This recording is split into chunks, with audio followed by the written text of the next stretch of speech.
Good morning, guys. I want to show the results from the L83 engine conversion. Basically, try and dial everything in from all the experience I have here. We got the Champion radiator combo.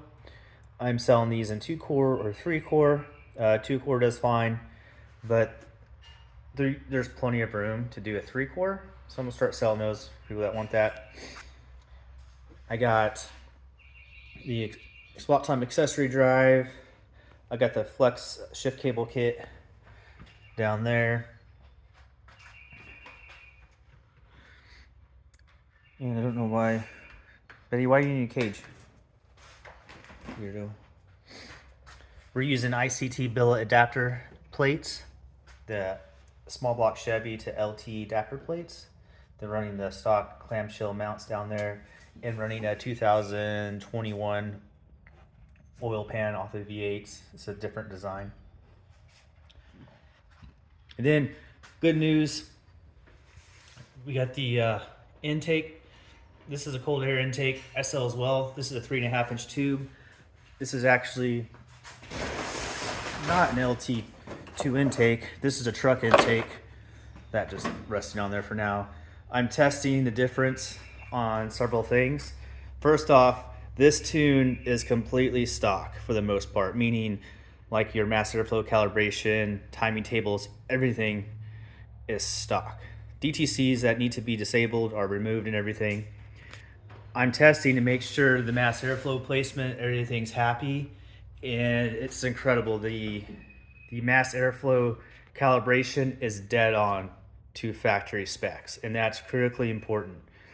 If you put like a bigger tube on a smaller throttle body, it slows down the velocity of airflow, which is huge on these engines. These are torque-based engines, so because it's not sensing the correct airflow, it thinks it's making less power or more power, and then that affects your transmission, shift points.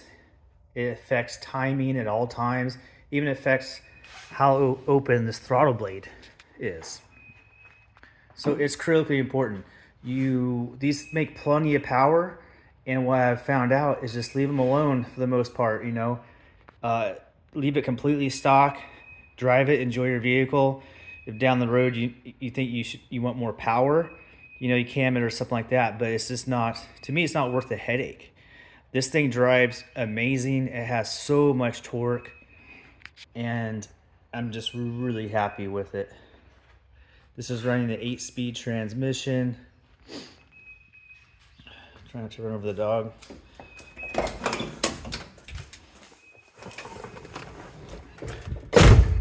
Do a cold start.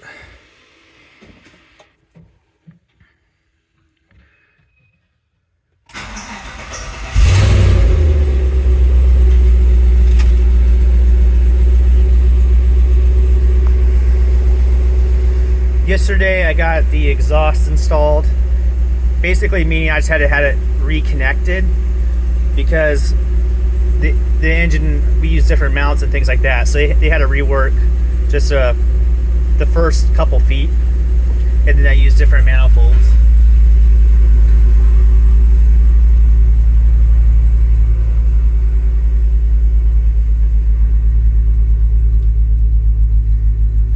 And this motor I found on Facebook Marketplace for $2,000.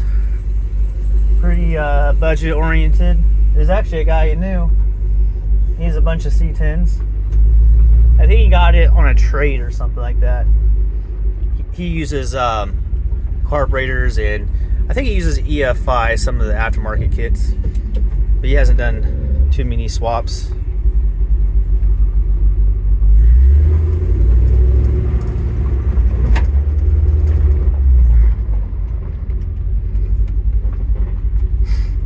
And this has dual exhaust, I think 2.5-inch with magnet flow mufflers.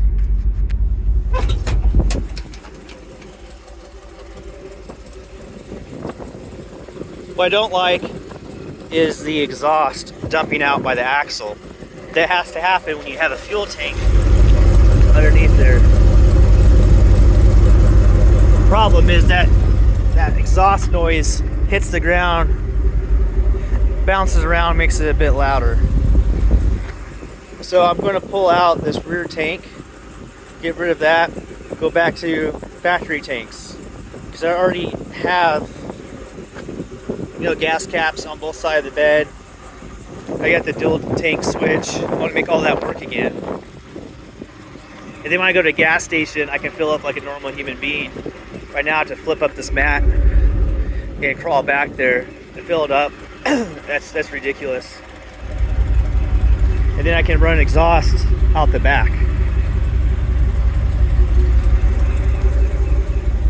Rev it up a few times.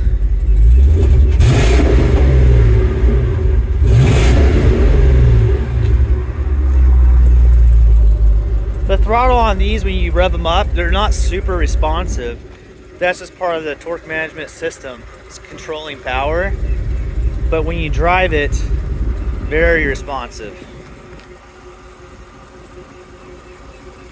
You see the exhaust right there.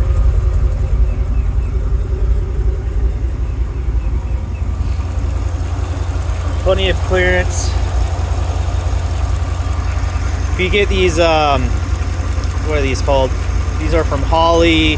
Jeg sells them, the LT swap manifolds. They don't tell you what gaskets to use. They're 2010 Camaro V8 gaskets. Here's the firewall smooth.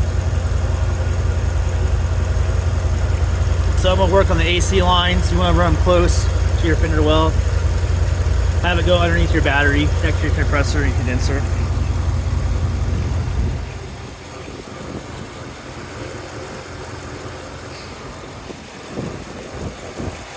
Made the power steering hose myself. Those are pretty easy to do. I'm just trying to get all the parts available to buy so you can just drop in your radiator, know what hoses to use, have a power steering line, and hook everything up. I modded this. This is not perfect. This is a Jeep Cherokee shaft, but it did not connect to the steering here. This is splined and it's a 1-inch size, and usually these are a 3/4 size, but the earlier trucks have a 1-inch spline. So I had to buy an adapter, the D shaft, then I welded this up, but then I made a mistake. I can't remove this now. It doesn't collapse. This is hollow here, but you know, it's welded, so it can't just collapse. So I'm probably going to replace this D shaft with a collapsible unit, because my steering wheel is not clocked as well, and for safety you want this to be collapsed. But the awesome part of doing this is you have no slop, zero. And then I have this Bergeson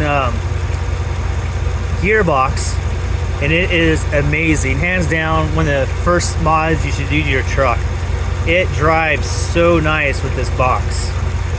So definitely do that. Do this. It feels like a modern vehicle now. And I have the modern engine and drivetrain in it. So this is huge. Definitely do this mod. I got my transmission hoses ready to get hooked up. Right now I'm just running a cooler, an external cooler down there. It's just taking like 2 weeks to get fittings. Trying to hook a couple lines up to each other, but Amazon's been pretty terrible. So waiting for a few lines, a few fittings to come in. But man, look at that idle, just dead steady.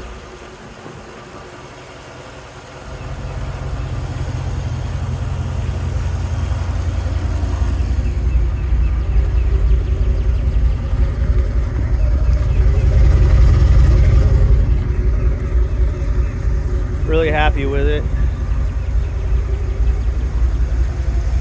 So next big thing is doing the heating and air.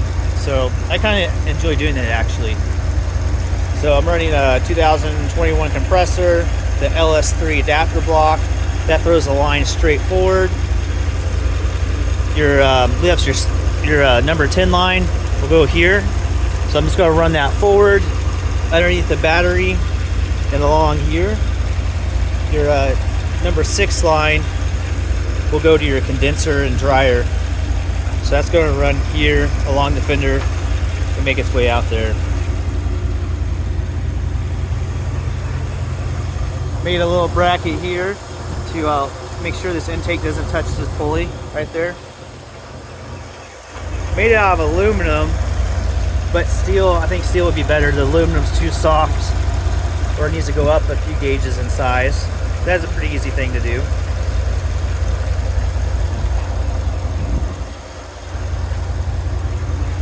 These radiators have a steam port built into them, so you can hook that up like factory. The transmission coolers work great. And I talked to Champion yesterday, and these are lifetime warranted radiators. You know, so if you develop a leak or something like that, they'll warranty it. Of course, damage is something totally different, but you can rest assured that's going to be fine.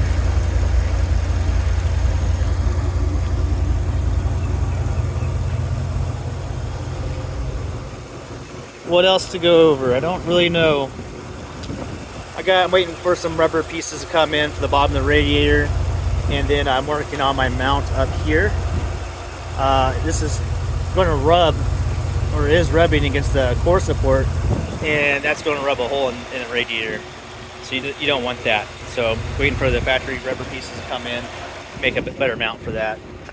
I don't have the original mounts on this thing.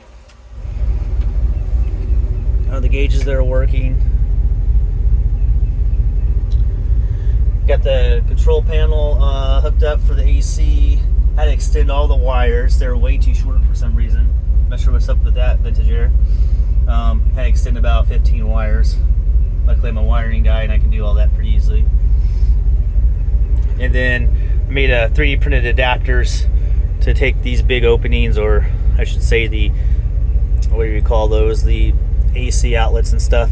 They're big square or big rectangles. It makes it into a circle, so my hoses plug into them. I still gotta do, I think this one up here, I got 3D print one for there. I'm just cheap. I'm not gonna buy the Gen 4 system of the vintage air because it's like $1,800. Well, again, just doing an overview on all the updates, and happy with the way things are going, and want to let everyone know a good way of doing your swap. Thanks for watching.